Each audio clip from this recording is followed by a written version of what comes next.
guys, welcome back to my channel. It's Rachel Ray, and today we'll be talking about a therapist and why I seek a therapist and reasons you may want to seek a therapist yourself. So as you guys know, I've been seeing my therapist since January of this year. I decided I wanted to start off the new year right, so I decided to see a therapist just to help me with some things and really grow in life. So some of my issues that I had was like trauma growing up, relationships and dating.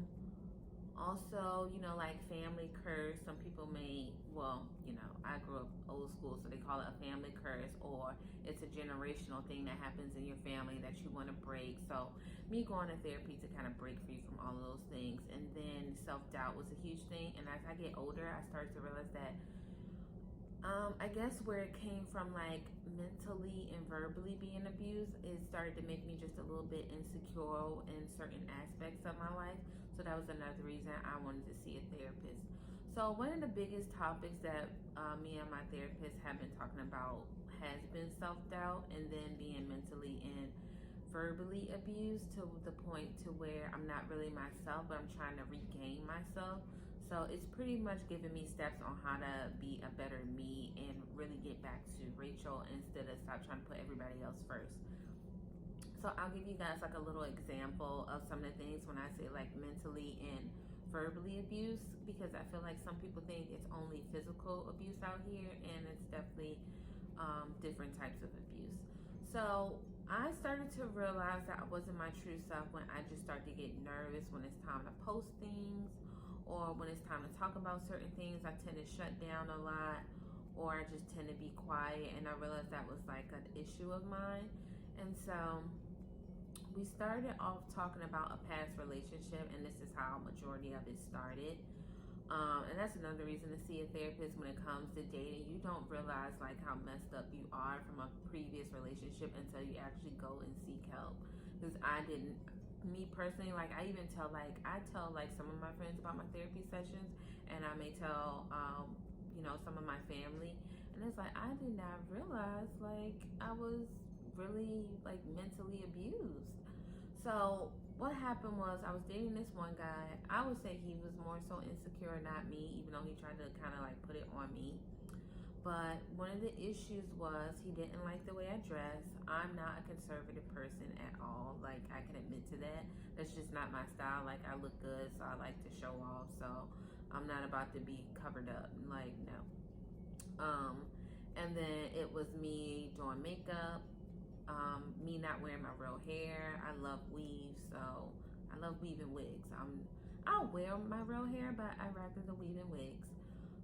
And then it was lashes. Lashes was just like a huge thing for him. So it got to the point to where my clothes he didn't like. So say if I wear like strappy clothes or something, he'd be like, oh, why does it have to be so strappy?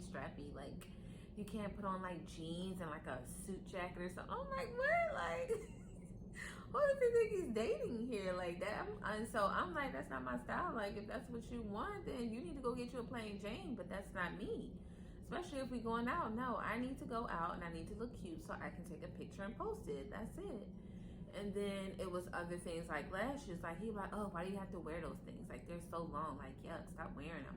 And I'm just like, I love lashes. I'm not about to do a whole beat face and skip out on lashes. Like who could do that? That's so inappropriate. I mean, it works for some people, don't get me wrong, but for me, no. It's definitely like, no. I always need my lashes. So I found myself, after keep dealing with him, I find myself dressing down more like, oh, well, he doesn't like this, so let me put this on just to make him happy. So this whole time it's like I'm trying to please him and put him first instead of putting myself first. And then it was even with the lashes, it's like, okay, well, we going out. I'll be nice. I won't wear lashes today because he doesn't like lashes. And it should not have been that much control to where I had to dumb myself down on the way I dress and stuff just to make somebody else feel comfortable.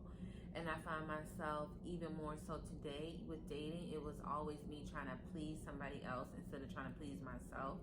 So that was another reason I was going to therapy, and it definitely has helped me a lot with just putting myself first and doing what Rachel wants to do, and not feeling the guilt of not pleasing somebody else, or you know, kind of just overlooking my feelings for somebody else's feelings. So that's something that I struggle with till this day, and I'm definitely still working on it. But if that's something else you guys may struggle with, you may want to see a therapist. That way she can give you like tips and tricks on how to really overcome it. Well, what I really noticed from therapists too, it's not like they just flat out give you advice. It's the way they talk to you and kind of get you to open up, that you kind of realize stuff for yourself. And it's just like, oh, okay. That happens to me like every session. Even because some sessions I'm like, you know, I don't really feel like going. I don't have nothing to talk about. Like, life is going great right now, but I go anyway, and it's like something, she can still pull stuff out of me, and I'm like, girl, you're doing your job. Like, it's even times where I ain't even gonna lie, I got mad at her one time and I skipped my session because I didn't like what she had said, but it was the truth. Later on I realized it was the truth. So yeah, and she knew I was mad at her that I skipped that one session. But it definitely has helped me, and it still helps me to this day. And then reading books is another big thing. So this is one of my books right now that I'm reading, and it's called Get Out of Your Head, Stopping the Spiral of Toxic Thoughts. That's definitely me. I feel like that could be like a few different females, how we overthink and we assume certain things, and how we're so hard on ourselves and dealing with self-doubt. This book definitely has been helping me. I'm on chapter 2 now. And I actually got this book off Amazon. I think it was like $11. I can't remember, but this is one of the books I'm reading. I have quite a few books that I've been reading, especially during this quarantine since we can't do anything. So those are all my reasons on why I seek a therapist. If you guys, you know, kind of felt the same way on certain type of things on what I was talking about, then you may want to see a therapist. A lot of people are against therapists. I don't know why, but I've come to the conclusion, like, if a man does not seek a therapist, I don't even want to date you, because you know you really gotta get rid of those past issues from your family, from past relationships, and just being hard on yourself or overthinking, because I'm definitely an overthinker too. So those are my reasons for seeing a therapist. If you guys think you need to see a therapist, just reach out to your insurance company to find one. Or you can even like Google people if you're gonna pay out of pocket. I think the state might also help pay for that as well if you're like in dying need of a therapist. But that's about it, you guys. Thank you guys so much for tuning in. I can't wait to see you guys in my next video. Don't forget to like, comment, and subscribe, and I'll see you soon.